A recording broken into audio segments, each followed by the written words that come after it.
go to the best organization you can possibly get into and get the best mentor that you can, work the most amount of hours that you can. If you put that time in early, it's your baseline and it's hard to go up. It's easier to go Mm. down. All right. So we have a really interesting podcast for you today that you're going to enjoy. Collin Hamel is the Chief Operations Officer of Prenlyn Automotive.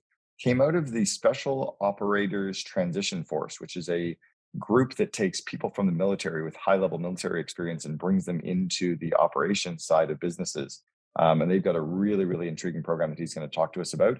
He's also going to talk about their using of the systems of scaling up and EOS traction, talks about his focus around driven results, how they're operating 30 Midas stores and operating in, frankly, a market where it's tough to hire a lot of the key employees that you need to be out there working in the automotive shops. Also talks a little bit about some intriguing payment plan options as well, where they figured out some of the core friction in their model of getting new customers. So I think you're going to love the episode. We'll see you on the inside. So Collin, welcome to the Second in Command podcast. Yeah, thanks for having me on. Congrats on the millionth episode mark that you guys have been rolling through now. You guys are doing a great job. Thank you very much. I'm looking forward to learning from you today. You've got a pretty unique role. I learned about you when I was on your CEO's podcast, Brian Beer's podcast, a couple of weeks ago about my new book, The Second in Command. And when he was telling me about the group of automotive shops that you run and the kind of business that you're in, and then also just the uniqueness of kind of the family enterprise, and I'll ask some questions about all these things. I really was curious to get the Second in Command's perspective. So thank you for showing up today. Appreciate it. Yeah, no, glad to join the team here. So what was your background in getting there first? We'll kind of start with that. How did you end up in this role there with the Prenlyn Automotive Group? Yeah, so I think I'm probably an atypical, what you would consider an atypical way of getting there. I spent my kind of formative years in the military, both as an enlisted Marine and then went to college and then did 16 years as a Army officer within special operation and infantry units. And then as I was transitioning out, I happened into,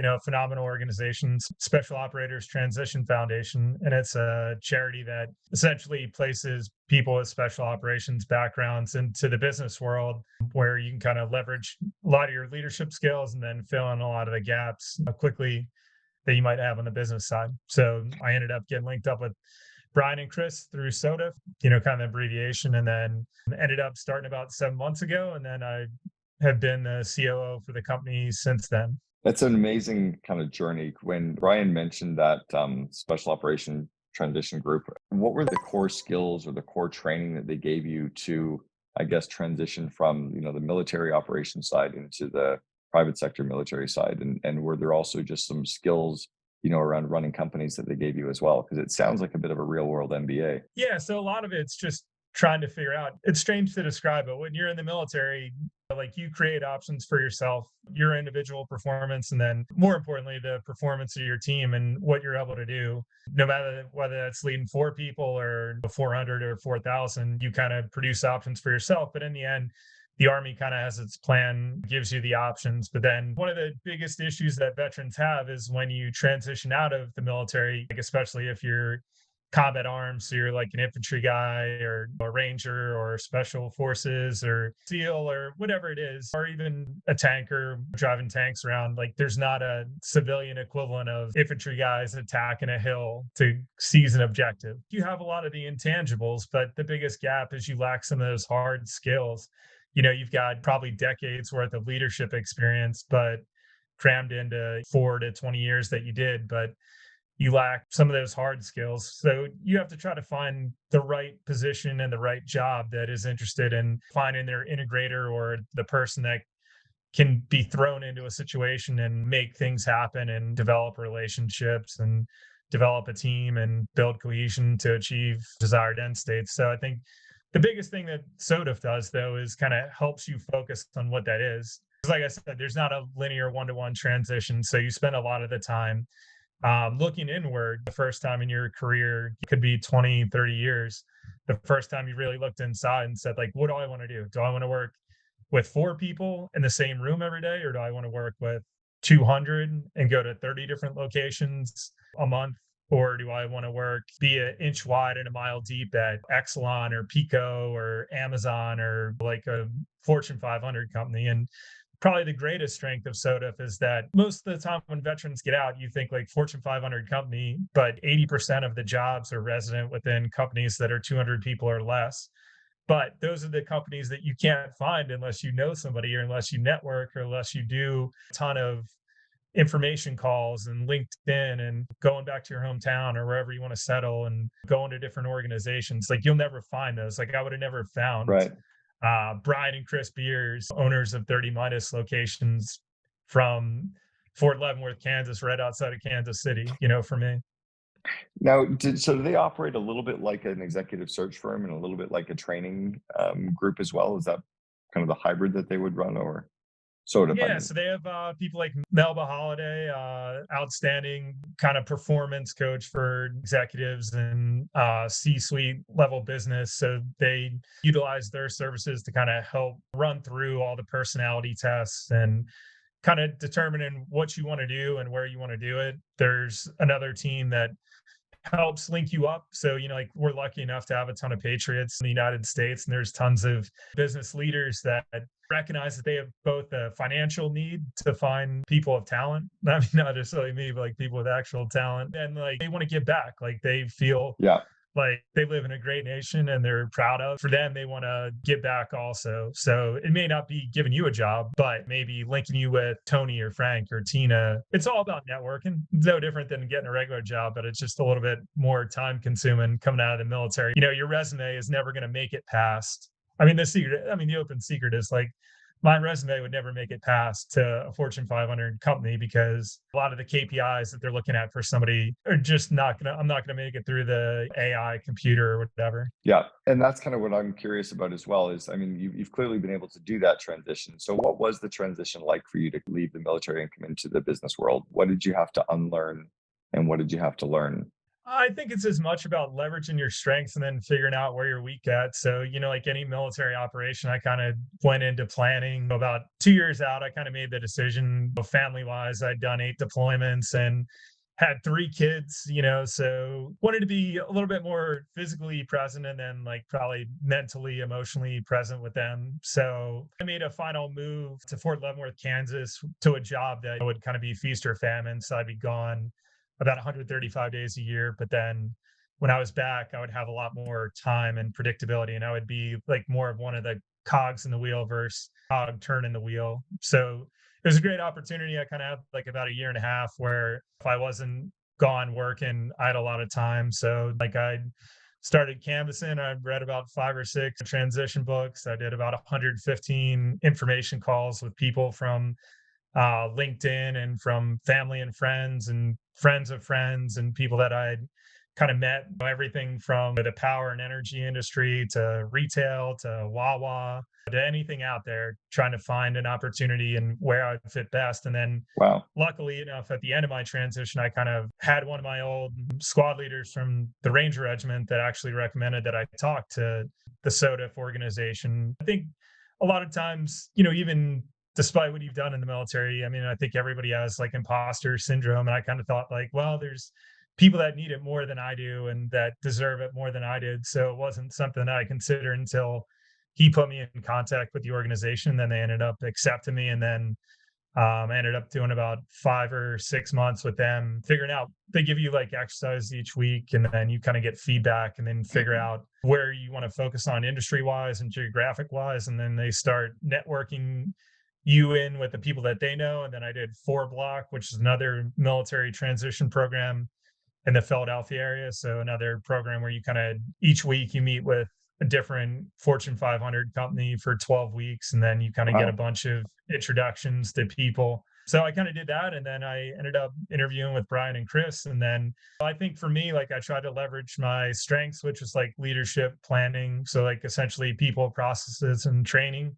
And as they were looking to scale their business, that was one of their biggest gaps is, like Brian is a brilliant thinker and planner and can kind of visualize the future and where he wants it to be. But, like he's only one person. So he was looking for somebody to be down and in and, spend 98% of the time focusing on developing the internal portion of the organization. I think like you kind of classified as like the coach portion in your book, but to be 100% down and in so that he can focus on where we go 6, 12, 18, 3 years, 5 years from now. So, Interesting. and then I was able to kind of took one of the certificates from Cornell on finance to kind of, a 3-part course to kind of get spun up on the KPIs and everything that I didn't know and learn what credit and debits really are, not like your credit card. So, that was like a good kind of bridge there. And then I ended up doing a 2-month internship with a world-class entrepreneur, former VP of Goodyear that ran a Big O Tire $6 million operation, one of the biggest in the nation in Topeka, Kansas. So,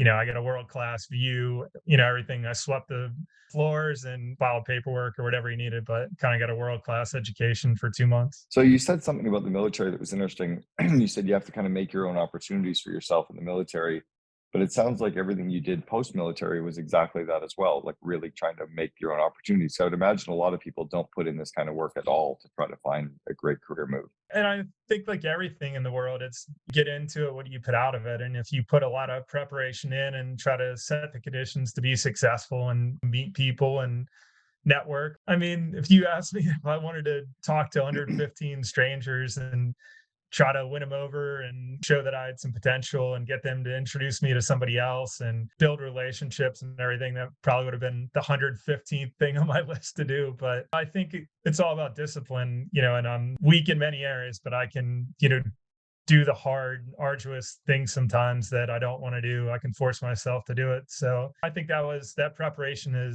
can make veterans successful transitioning into like non-linear job fields if they put the work in it. And then obviously like I got extremely lucky with soda. Well, yeah, I mean, you found the right path, but you made your own luck as well. So what do you think it was that Brian and Chris noticed in you that had them take that leap? I mean, had you worked in the automotive space before? Had you worked in this industry even before as a kid, or was this all completely new as well? No, I worked food service and Abercrombie and Fitch folding clothes when I was a kid and in college, and worked at an oil pipeline company, weed whacking like 3 miles of line for like 9 hours a day. So I don't think that I brought any tangible skills that they were looking for. But I mean, I think they were looking for somebody that had the ability to plan things, and there's nothing that's linear. But when you compare an army battalion, I was the executive officer, essentially like the 2IC of the organization, and like we had 5 companies of about 120 to 150 people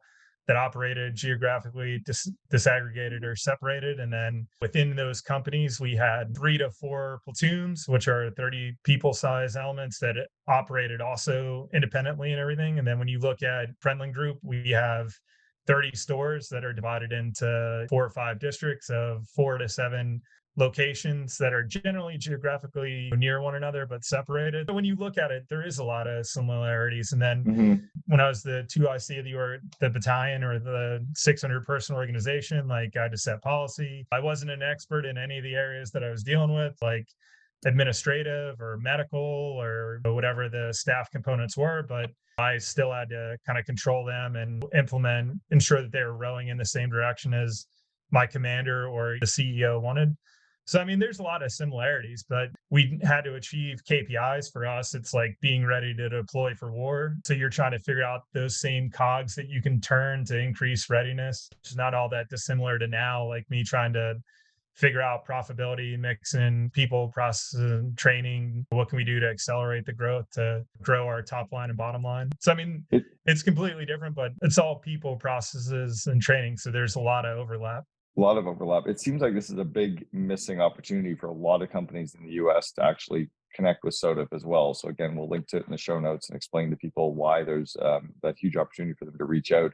And it's not just COOs that they can place either, is it? It's like to all levels of business that they be able to place people in. Yeah, no, I mean, there's project managers within the Philly area. There's another guy, this beast, Derek, that's doing amazing things, going to Wharton Business School, helping as a COO, running a real estate empire all around the tri-state area. There's another guy that's up in this local here that's kind of running the training program for a big entrepreneur. So, I mean, it definitely works great. Trying to match a visionary to an integrator. You kind of said in your book, it doesn't have to be a subject matter expert, but if you understand how to run organizations, plan and lead and develop and train and hire, then you can make it happen. Yeah. Now you mentioned the integrator a couple times. So I don't, do you guys clearly, do you follow the EOS, the Entrepreneurial Operating System by Gino Wickman and the book Traction, or is this just something you Yeah, picked yeah, up we and read did. along I the way? read it. Yeah, between my first and second interview, they mentioned it on the phone interview, and then I read it in 7 days before we met in Philadelphia. So I got between that and rocket fuel, and then now we've actually been I actually have it here. Scale. I think you mentioned in your last episode, scaling up Hmm. is kind of like what we started transitioning more to. It's like you mentioned it in the episode, but it's a little bit more nuts and bolts where we're trying to go. We're at 30, trying to grow from here. So Well, and how many employees do you have now across the 30 locations? we get about just over 200. Yeah, so you're at a size when scaling up starts to make sense. When you're a lot less, when you're kind of less than 50, 70 people, I think scaling up is almost too complicated. The systems are too much. And that's kind of where EOS tends to break down as well. So it's a good leap that you're making. So what's it like working with two brothers? And then in the father who started the business, is he still actively involved or possibly involved in the business? Yeah, so Tracy and Herb were the two original owners, and they're still involved. They're like part time. They help me out. Herb helps out with some of the maintenance, and he's like a whiz with all the equipment and everything. So he helps out with that. And then Tracy, as we get new locations, they kind of help integrate them and help go around and keep an eye on things and everything. And then Brian and Chris are the two brothers, and luckily, like they kind of have their distinctive strengths and like areas that they kind of focus in on. Brian's kind of the visionary of the company, a majority, and then his brother also, but he is mapping out. He's doing a lot of the discussions with other franchisees when we're acquiring new locations, and is very involved with TBC, the corporation that owns the Midas franchises. He sits in on a lot of the boards and everything. And then Chris is more of, he went to Vanderbilt, big tech guy, understands. He does all our scripts and everything for all our automated reports, and is running kind of the back office now as we're running a transition with our CFO position. So he kind of took back over a lot of the backside administrative tasks and everything, and has kind of been getting everything in order there. And then they both kind of overlap in the interest of helping to perform the company, but they also have a lot of their own separate interests. So it actually works pretty fluidly. What's it like working within a franchise organization as well? I mean, I've been a part of a number of them. I was the second in command for 1-800 Got Junk, but I've never worked on the franchisee side at such a large company franchisee. What's it like being a professionally managed business inside of a franchise group? Are there other franchisees that are your size as well, like groups of locations? And do you spend time learning with them as well? Yeah, so we're I think the third or the fourth largest franchisee. Like there's ones that are upwards of 100, and then we're kind of the next tier down at 30 locations. So I would say that it's probably the best of both worlds, because like when we take over a location, like we already have an operating system, like we're already a lot of this stuff is familiar. So it makes things a lot easier and streamlined and everything for the royalties that you pay. I mean, like you pay a Mhm. percentage, definitely, but for that, you get a lot of value. And then you get a network of people that are doing the exact same thing. And I think that that's, among the biggest advantages to being a franchisee. Like you have a network of people dealing with the same problems and the same issues. Generally, if you have a question like, hey, what are you guys using for your onboarding? Or, what are you using when you're onboarding new technicians or training technicians? And then there's 10 other people that have the base document that you can try and look at. We've got Mark Smith down in Virginia that runs a world-class organization at the cutting edge of customer service and the customer community relations, and using that to grow the business. Brian talks with him all the time. And then like we have another franchisee that works in the same general area of us. He's on a little bit different side of Philadelphia and South Jersey. So it gives us somebody to benchmark ourselves next to if we wonder, like, hey, are we doing all we can with the calls and everything? Like we can look at Sam's group and then figure out where did his call volume increase, or like where his sales and GP. There's transparency in a lot of the numbers too. So it's great to benchmark yourself against peers, which sometimes you can't do if you're a single ice cream shop trying to figure out how you're doing.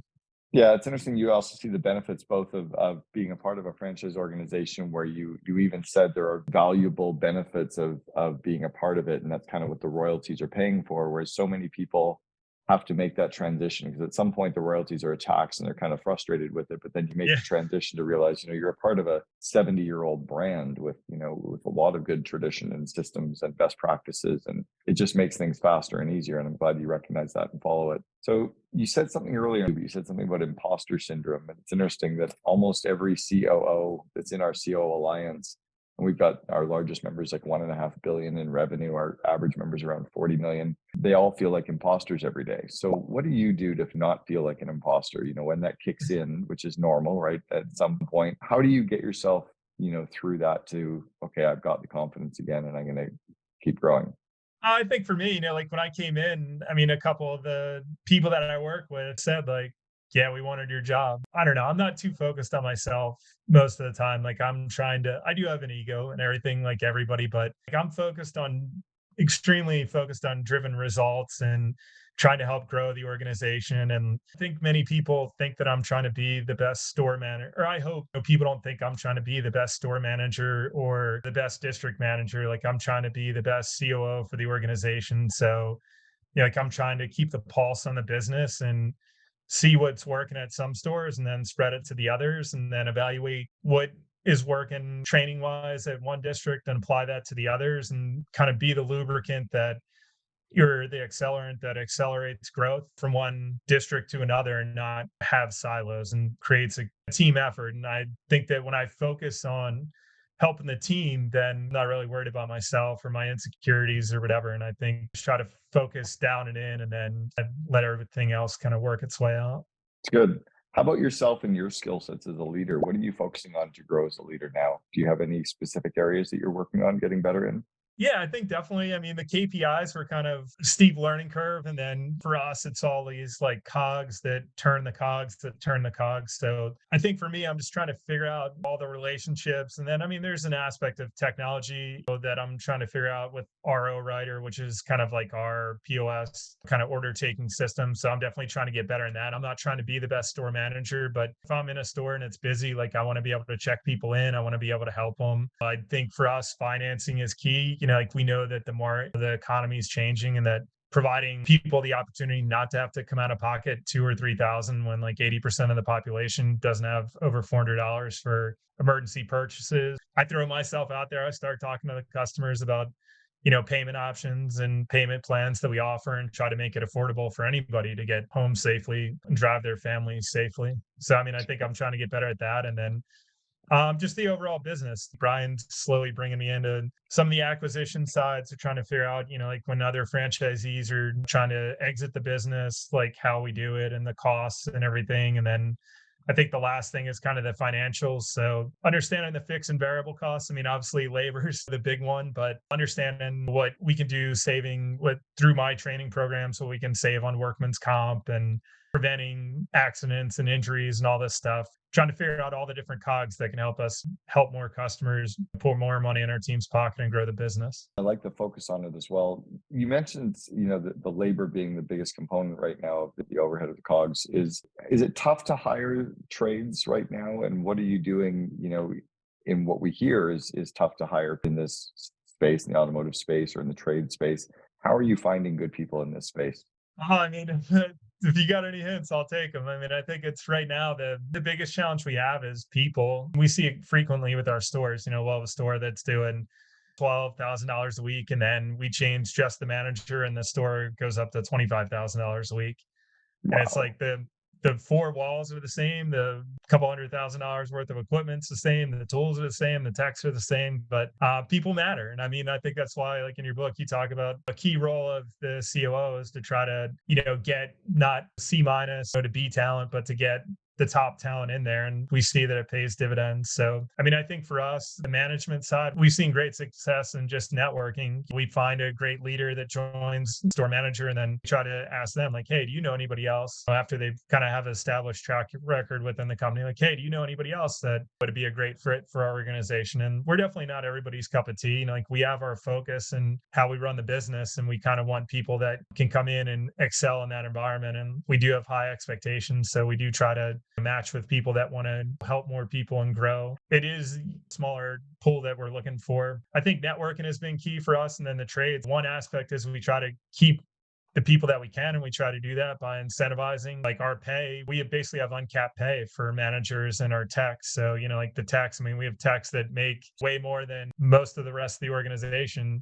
each week because they do exceptional work and they do quality work and they help a lot of customers. So I think paying for performance and incentivizing, like we try to incentivize at all levels. Once they reach a certain amount, like every dollar gets divided up among the leaders in the store and the techs in the store. And then we find that you do that and then you try to make a great work environment, then you keep the good people. And then the people that don't match with us, like we try to not make them conform to what we want. We try to provide them the opportunity, but then, if they're not a fit, we know that everybody is capable of being exceptional somewhere, but it might not just be for us. It might Oh, be at a mom and pop store. So we try not to torture them or make them, I'm sorry, not torture, but like make them yeah. miserable. Cause like we have high expectations. We want to grow. We want to help more customers. And if you don't want that, there's a mom and pop, store down the road that would probably be happy doing 5 to 7 customers a day.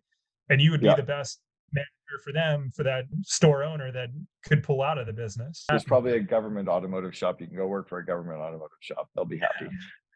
Yeah, but I I, mean, like finding the right people is, I think, the hardest part. Like there's definitely people out there, but finding the people that it's a win-win for us and them, and we want them to be happy working for us and come in energized and pumped up every day. We I'll want them give to you be a quick excited. tool. I'll give you a quick bonus tool that could work to help on the recruiting side that a lot of our COO Alliance members have started using. What's the rough total comp that one of your guys in the shop is making, annual? I mean, the tax range anywhere from probably like 40, probably like 45,000. I mean, up to, I mean, they can make into the 6 figures. We have techs that are, making significant money. Just let's say that it's 60,000 a year, just for easy math. So 60,000 a year, the average tech is making in the shop. So you put a bonus in place for any of your current employees who recruit someone to come and work for you, whether it's from a competitor or somebody they know in the industry or any of their friends. But anybody that they recruit that comes to work for you, they're going to get a $30,000 bonus. So they're going to get half of the annual comp of the person, so 30,000. But it's going to get paid out 6,000 a year, 5 years in a row, as long as they are still with the company and as long as the person they recruit stays with the company. And it's paid out at month 12, month 24, month 36, month 48, month 60. It becomes a really incredible recruiting advantage for you. It also becomes a point of retention for both people. And you can have some assurity that they're going to at least stay till the 12-month mark. Yeah. But when the average lifespan of an employee is around 2.5 years, your total real exposure is only about 12 to 20 grand. But the reality that you can bring this big pipeline in and pay the people that you've got a little bit more keeps them happy too. It's a really interesting model if you kind of play around with that. But the key Yeah, is, we're definitely going to look into that. We've been doing the, something on a micro scale, doing on a much smaller, a couple $100. And then if yeah, they, 30, 60, 90, but that's interesting. I didn't thought about I wrote but that that's down, what the larger domain. it has to be, a much larger amount. So it's half the value paid out over 5 years, paid at the end of each 12-month period. And then it becomes meaningful. And then these guys are chasing it down. But when it's a couple hundred, it's never meaningful enough. So it never really works. So you talked about the franchise repairs and the payment options. I think it's intriguing that you've seen kind of that friction point in the business and you're trying to remove that friction point. Are you running that payment option internally, or are you using an outside payment agency that's working with you on those, or both? So we have essentially 4 ways to pay. We have the Midas credit card, which is a great option for people that have good established credit. And then like there's different advantages, membership kind of rewards that they can get for doing that. And then we offer 3 secondary financing. So like a buy now, pay later that's run through other companies, where the main advantage to us is that we're able to get the sale. So if the customers don't pay it off in the 90 to 101 days, then obviously they accrue the interest and then they benefit from that payment scheme. But for us, we know that everything's expensive. Taking the kids to Chick-fil-A is, $60 now, and automotive repairs are the same. Brakes are very expensive and people need their cars, and lower income people, they predominantly work in in-person work fields. Like it's essential that we provide options to get them back on the road and safely, Yeah.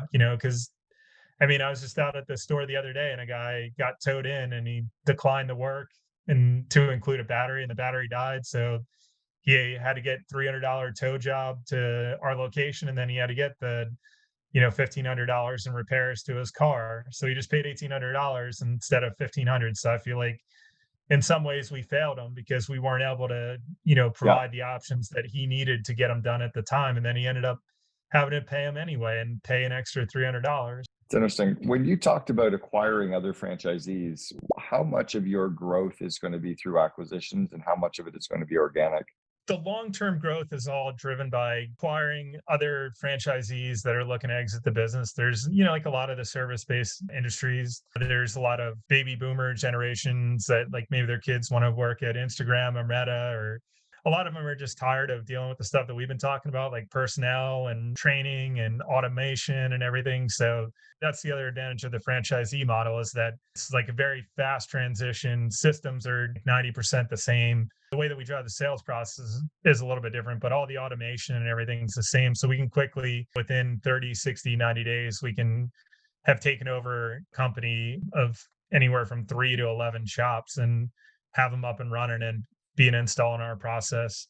And then I think organic, we're looking to grow about 15% this week, or I'm sorry, this year. So for us, there's a couple of key drivers. Like we can either sell more per ticket or we can see more cars. So we choose both. So we Choosing want to both. get more cars in.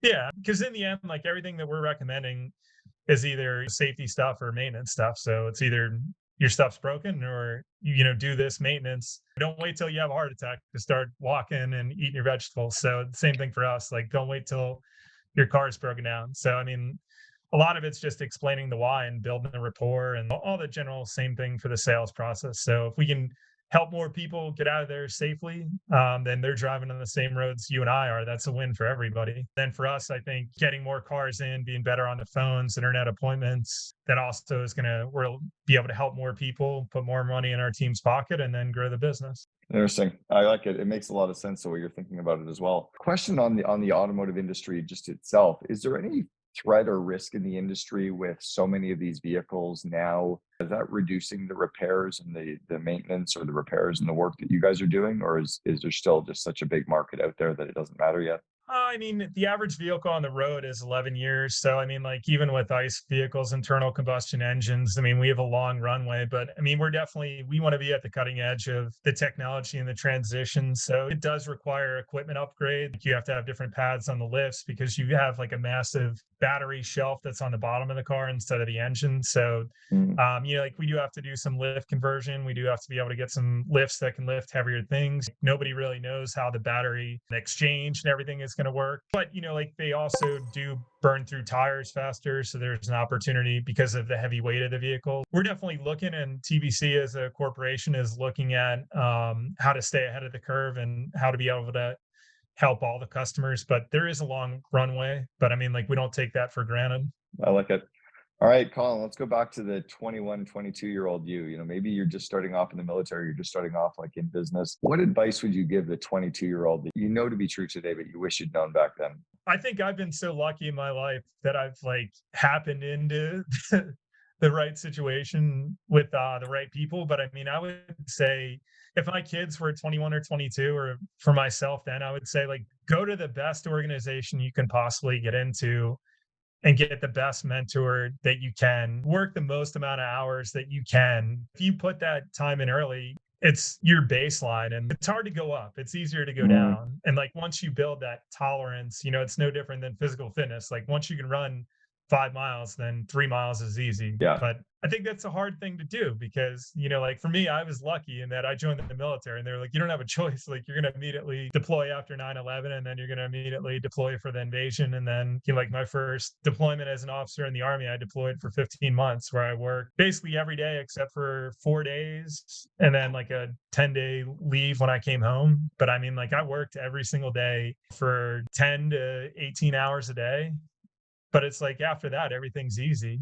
Right. Well, That's that what I'd say. baseline, Like, get to the best organization you can. I love that. I love the baseline that you're building becomes kind of compounding as well. So, well, it sounds to me like that one of the best organizations you got involved with was also the SOTA. Collin Hamel, the Chief Operations Officer for Prenlyn Automotive. Thanks very much for sharing with us on the Second Command podcast. Thanks, Cameron.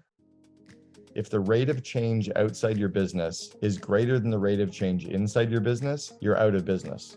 It's up to us right now to make the changes inside of our business so that we can actually attract and retain these great people versus having to react to it and think something's wrong.